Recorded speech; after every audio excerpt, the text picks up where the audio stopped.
Hi everyone. So today we're going to focus on problem solving and the approaches we can take when we're confronted with the situation in which we can use dynamics to solve a problem, and in second law specifically.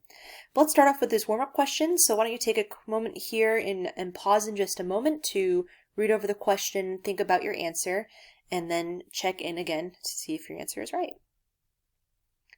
Okay, so here the problem is this friend is thinking about a Newton third law pair.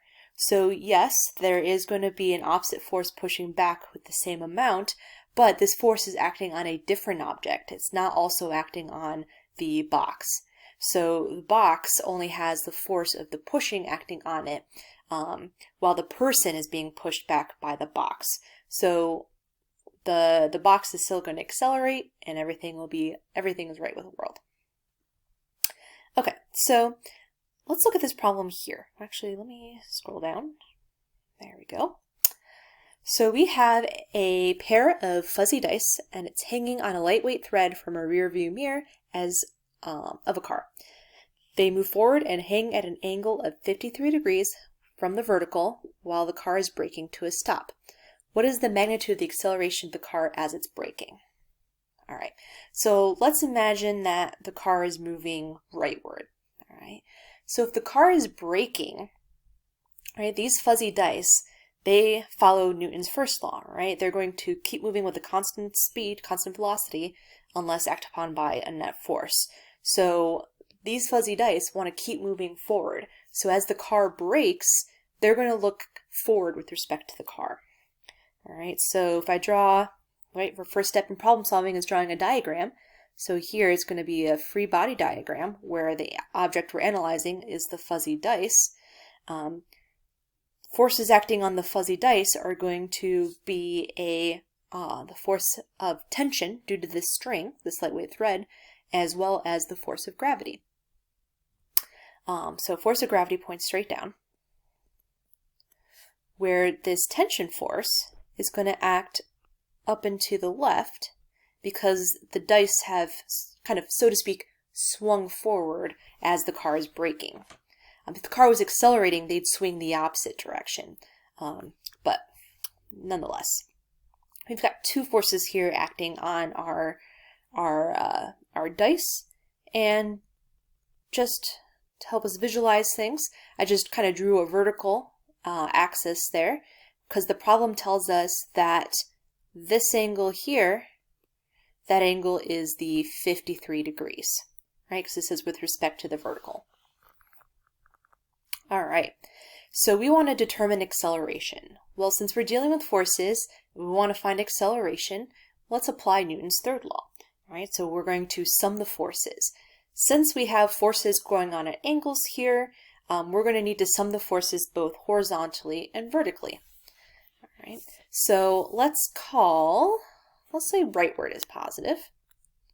We'll call that positive x, and let's call upward positive y. So now that I've set up a coordinate system, it's going to be easy for me to apply Newton's second law. So we've got the sum of the forces horizontally are equal to something. Well, let's actually think about that now. Actually, no, let's take a pause here. And we'll sum our forces vertically as well. All right. So looking at these, all right, so force of gravity is straight down. So that's completely in our y direction. Well, it's the opposite of our y direction, but that's fine. Tension's off at an angle. So we have to break up our tension force into its x and y components. So I'm just going to do that, sketch that down here below. There's our tension force. We've got a component acting upward and leftward. How did I decide that?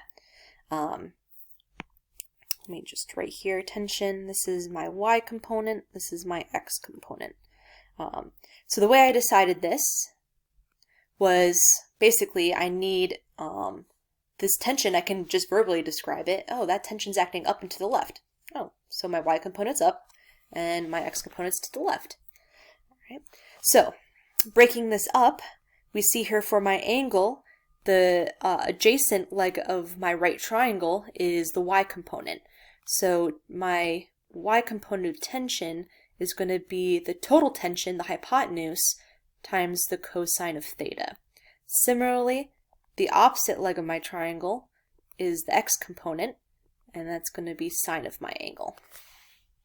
All right, so that's what we have going on. So let's go back to applying Newton's second law up here. So summing the forces horizontally.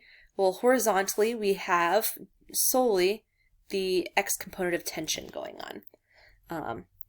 And so we've got x component of tension, and we have to finish applying Newton's second law. So we have this net force is what we just wrote down there. Oh, and that should be a negative sign, shouldn't it? Because it's in our negative direction. That's going to equal our mass times acceleration. All right, now the y components, we've got the force of gravity acting straight down and the y component of tension acting up. Upward is positive, so we have our tension in the y direction minus our force of gravity is equal to mass times acceleration. Our acceleration here is going to be 0. All right, so how did I decide this? Well, when the exponent there was acceleration. So our fuzzy dice are accelerating with the car. So since the car is accelerating solely horizontally, that's also the case for these fuzzy dice. They're not accelerating in the vertical direction at all, so that has to sum to 0, where in the x direction we have mass times acceleration. All right.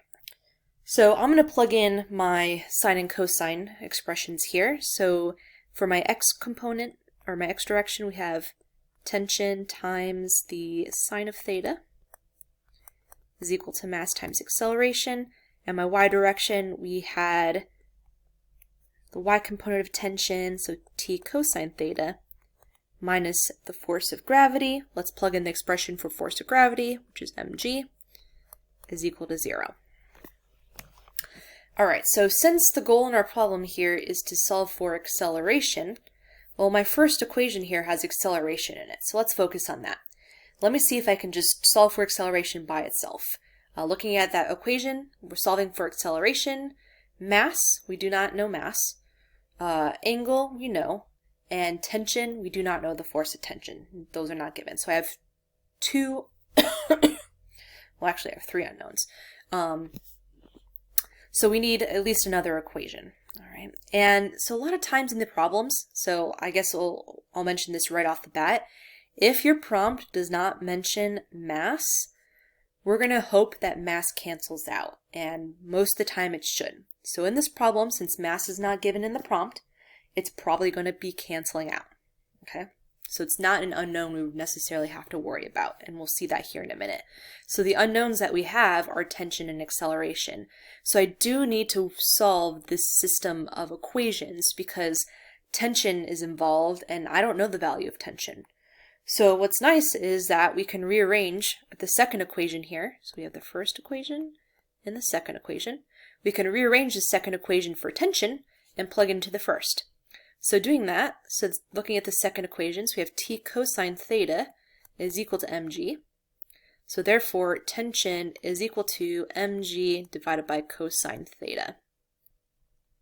So I can take that equation, we'll call this equation 3, take equation 3, plug it into equation 1. We have negative our tension, which we just found is mg divided by cosine theta, times sine theta, is equal to mass times acceleration. All right, so let's look at this fun math trick. Let me actually scroll down a little bit.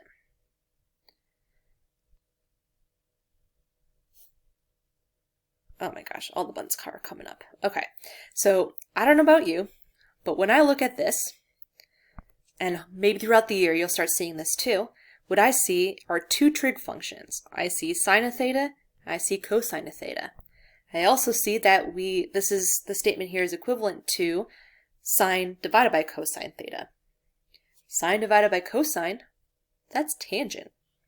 So while this step here is not necessary, it sure does make my math look a lot prettier. Not only that, but in future problems, like for example, if this one instead this problem gave us acceleration and had us solve for angle instead, we would have to combine sine and cosine into tangent because there's two expressions with theta and we need to simplify it to just one. But in this problem here, it's actually unnecessary, but it's just pretty, so let's do it. So we have negative mg times tangent theta is mass times acceleration. Mass cancels out, just like we were hoping. So, whew, that works out. So therefore, our acceleration is going to be negative gravitational acceleration times the tangent of our angle. So that's negative g, so that's 10 meters per second squared, times tangent of, what was our angle? I honestly don't remember. 53 degrees, okay? 53 degrees. And that'll give us our value for acceleration. All right, and just kind of quickly checking units here, we've got 10 meters per second squared. So we have meters per second squared, which is acceleration, so that's good. We're multiplying by tangent of 53 degrees. We need to take tangent of something. You don't have any units with that. So we're just left with meters per second squared, so that's good. So my units work out. So now I just need to grab a calculator and compute this. And let's see, I got a value of 13.27 meters per second squared. Let's check for, oh, and the negative sign, can't forget that. So let's see, let's check this and see if it seems reasonable. All right, so this expression says that every 1 second, the car is slowing down by 13 meters per second. That seems reasonable. I have a negative sign, which makes sense because my car is moving to the right and slowing down, so acceleration has to point to the left, which is my negative direction. Let's see. Kind of scrolling up. Any other fun information about the dice? Nope. All right. So there's my acceleration. And the magnitude of the acceleration is 13.27 meters per second squared. Sig figs, we could be careful about this. Looks like in the problem we have 53.0 degrees, so 3 sig figs. So let's actually round this. And let me also make sure what magnitude is the acceleration. So we drop that negative sign. So we have 13.3 meters per second squared as our final answer. All right, so I hope that was helpful in kind of looking at a problem, so kind of reviewing the steps we should be going through. All right, we read through the problem, figure out what we need to solve for, think about, we want to draw a diagram, we want to then apply Newton's second law, then reason how much work we need to go into Newton's second law, whether we need 2 equations or just 1 equation, what do we know, what don't we know. We need to stop worrying because mass should hopefully cancel out. Rearrange, solve, plug in our knowns, and then check to see if our answer seems reasonable.